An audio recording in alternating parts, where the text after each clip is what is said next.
Ini adalah kisah menyentuh tentang tiga anak muda yang tak sengaja dipertemukan di SMA, serta lika-liku perjuangan mereka dalam mengejar mimpi.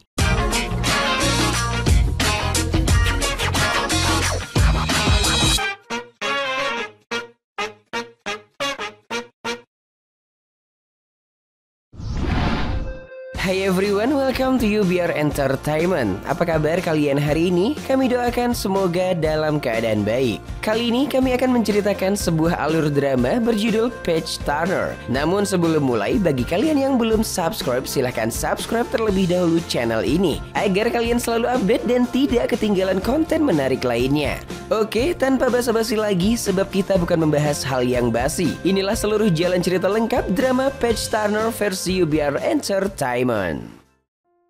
Dimulai dengan episode 1. Suatu pagi di dalam mobil ketika ingin berangkat sekolah, seorang wanita cantik bernama Yoon Yusol yang merupakan siswi ranking 1 di jurusan piano di SMA-nya terlihat merenung sembari menunggu ibunya. Dalam renungannya itu, ia melihat anak-anak SMA lainnya yang berangkat ke sekolah menggunakan sepeda, seolah Yusol ingin seperti mereka.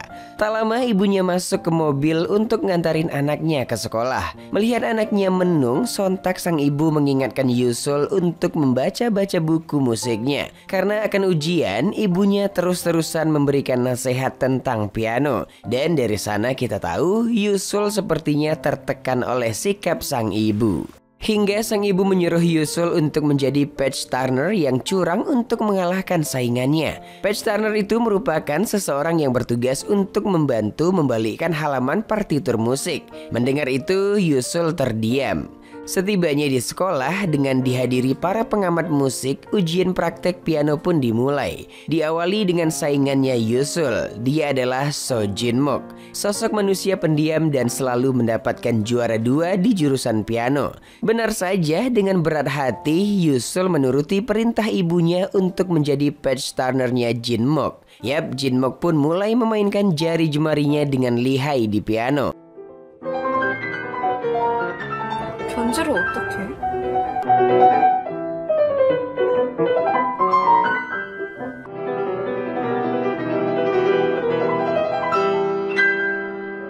Ketika Yusol membalikkan halaman partitur musik, sang ibu tampak merasa kesal karena Yusol membalikkan halamannya dengan baik dan tidak membuat Jin Mook kesusahan. Kenapa begitu? Karena Yusol sangat yakin dia lebih unggul. Yusol melihat Jin Mook memainkannya tidak dengan rasa.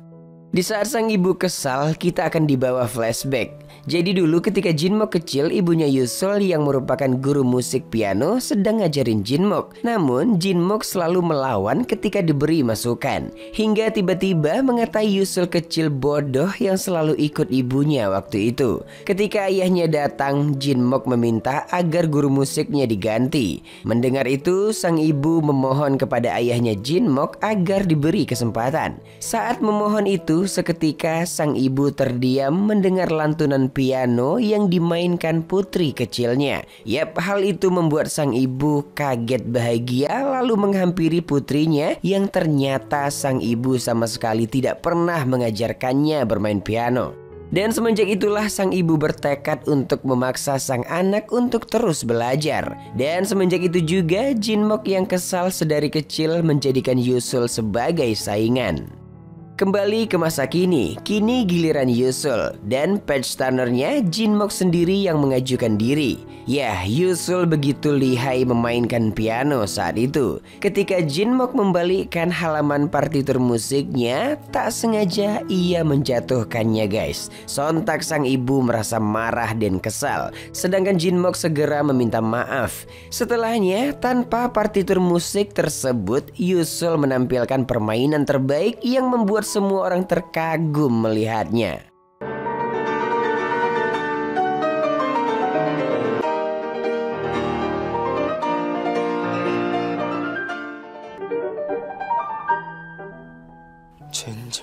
Beralih ke pemeran selanjutnya, Jo Chang-sik. yang merupakan atlet lompat galah. Hari itu Changsik tampak marah melihat sang ibu yang menontonnya disenggol oleh sepasang suami istri yang menyebabkan tas dan susu yang diminum sang ibu jatuh. Changsik yang sangat menyayangi sang ibu seolah tak rela, ia meneriaki pasangan suami istri yang memegang spanduk pendukung bertuliskan Kang Junho itu agar orang tua Kang Junho tersebut meminta maaf kepada ibunya.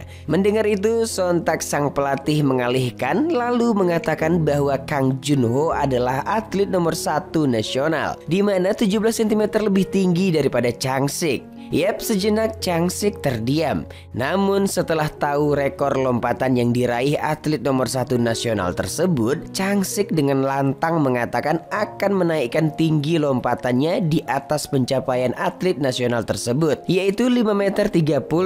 Ya, mendengar itu semua orang kaget, termasuk sang pelatih. Oke guys, dengan modal yakin, Bang Changsik pun beraksi.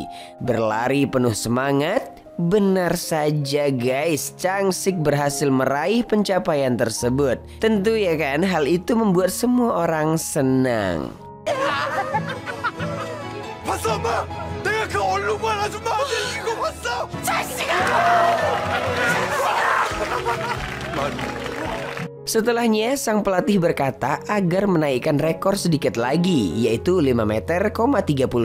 Dengan mencapai tersebut, posisi Changsik di tim nasional akan aman. Namun karena songongnya, Changsik kembali sok-sokan dengan lantang mengatakan akan menaikkan tinggi lompatannya 5,50. Yap, sang pelatih semakin pening melihat tingkah atletnya tersebut. Beralih ke Yusul yang kini telah selesai ujian praktek dengan sangat baik. Bukannya memuji sang anak, sang ibu malah sedikit memarahi Yusul karena tak menuruti perkataannya. Yusul yang kesal memanggil Jinmok lalu mengatai hingga merendahkan permainan Jinmok di depan ibunya. Jinmok hanya bisa diam menahan amarahnya. Namun setelahnya Jinmok dengan amarah yang terpendam pergi ke gereja seorang diri untuk berdoa agar Tuhan menghukum orang yang sombong. Yap, tak lama setelahnya doa orang yang tertindas seketika dikabulkan guys. Yusul yang saat itu dalam perjalanan pulang mengalami kecelakaan. Sementara Changsik yang terkesan sombong juga mendapat kesialan hari itu. Galah untuk melompat mengenai barang berharganya. Beralih ke rumah sakit. Singkat cerita, kini Yusul mengalami kebutaan akibat benturan kecelakaan tadi. Mengetahui itu, sang ibu malah mengkhawatirkan piano. Takut sang anak tidak bisa bermain piano. Hingga membawa sang anak pergi ke rumah sakit lain sembari terus-terusan mengatakan agar ke depan Yusul terus berlatih dengan keras. Mendengar itu, Yusul hanya diam sedih. 어머니, 지금 피아노보다 따님 걱정을 하셔야죠. 그게 순서죠. 피아노가 내 딸이에요. 내 딸이 피아노고. 연습도 많이 밀렸으니까 집에 가자마자 배로 연습해야 돼. 독하게만 먹고. Di lain sisi, di rumah sakit yang sama, Changsik juga berobat di sana dan mendapat diagnosa tulang rawan sendi tulang belakangnya mengalami cedera parah sehingga tak bisa lagi untuk berolahraga. Scene pindah ke Jinmok. Setelah mengetahui Yusul kecelakaan, Jinmok malah dihantui rasa bersalah, seolah kesal dengan Tuhannya. Hari itu ia pergi membeli bunga untuk menjenguk Yusul. Setelah mendapatkan bunga, Jinmok segera menuju rumah sakit. Setibanya di rumah sakit, ia melihat Yusul bersama dengan seorang pria. Ya, pria itu adalah Changsik. Changsik yang tak sengaja bertemu membantu Yusul yang buta menuju atap gedung rumah sakit tersebut. Sesampainya di atap gedung, Changsik meninggalkan Yusul seorang diri di sana. Perlahan Yusul memanjat pagar pembatas atap gedung seperti ingin bunuh diri. Saat bersiap melompat, tiba-tiba Jinmok memanggil lalu menyampaikan rasa khawatirnya. Namun Yusul yang mendengar itu melampiaskan kekesalannya. Yusul ternyata selama ini pura-pura suka dengan piano karena sedari kecil ia tidak mau ibunya direndahkan oleh orang lain. Dan Yusul beranggapan dia seperti sekarang ini karena Jinmok. Dengan mengucapkan selamat tinggal, Yusul menjatuhkan badannya dari atap gedung. Namun di bawah ternyata Changsik yang sudah menduga Yusul akan bunuh diri siap untuk menyambut Yusul. Lalu mengatakan kalau ini bukan atap gedung melainkan parkiran. Tentu saja Yusul yang buta merasa kesal karena ditipu. Kemudian Changsik yang mendengar cerita Yusul barusan sedikit menasihati Yusul. Bukan ibumu yang salah, tapi kau. Kenapa kau membohonginya? Kata Changsik. Sontak Yusul terdiam. Sementara Changsik setelahnya pergi meninggalkan mereka berdua. Arah pulang, Changsik cerita dengan emaknya tentang kejadian masalah keluarga Yusul tadi. Di sana tampak Changsik cerita dengan sok tegar, padahal hatinya begitu sedih karena bakat satu-satunya harus terhenti. Nah, ketika di pinggir jalan sedang hujan saat itu, sang ibu mengeluarkan payung. Namun payung tersebut tanggal dari penyanggahnya yang membuat Changsik tertawa bak menahan tangis. Tapi perlahan sang ibu mengerti lalu memeluk sang anak. Barulah di sana Changsik meluapkan segalanya sembari menangis.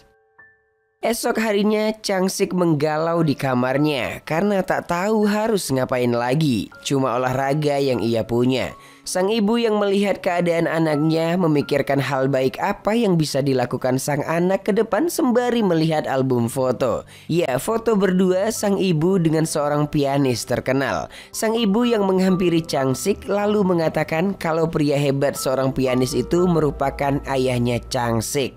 Sang ibu juga mengatakan sedikit banyaknya pasti ada bakat keturunan yang dimiliki Changsik. Yap, mendengar itu tampak Changsik kembali mendapatkan semangat hidup. Sementara di rumah Yusul, sang ibu masih saja membahas tentang piano kepada Yusul agar terus berlatih. Mendengar hal itu, Yusul terfikirkan kata-kata Changsik waktu itu, seolah ingin menyampaikan sesuatu kepada ibunya dan mencoba menjadi diri sendiri, hingga menyampaikan agar sang ibu menghargai keputusan yang diambil Yusul.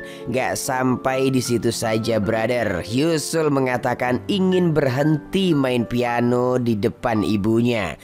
Kaget gak tuh? Gak pernah-pernahnya anaknya kayak gitu, guys. Sementara kini Changsik yang telah menemukan jalan baru untuk menata karir di bidang musik piano berlari dengan riangnya sembari berjanji ke gambar yang katanya ayahnya akan menemui sang ayah suatu saat nanti. 도움이 제가 하면 안 됩니까? 너도 제모지 하기 싫어. 교회 들어오려면 어떻게 하면 되나? 아이고 이러다 우리 아들 줄리아 돼 가겠네. 아리 그리 Engkau kini bukanlah untukku. Sungguh ku tahu ingin ku telah jauh. Cukup sudah kau lupakanlah masa-masa itu, saat dulu aku di hatimu.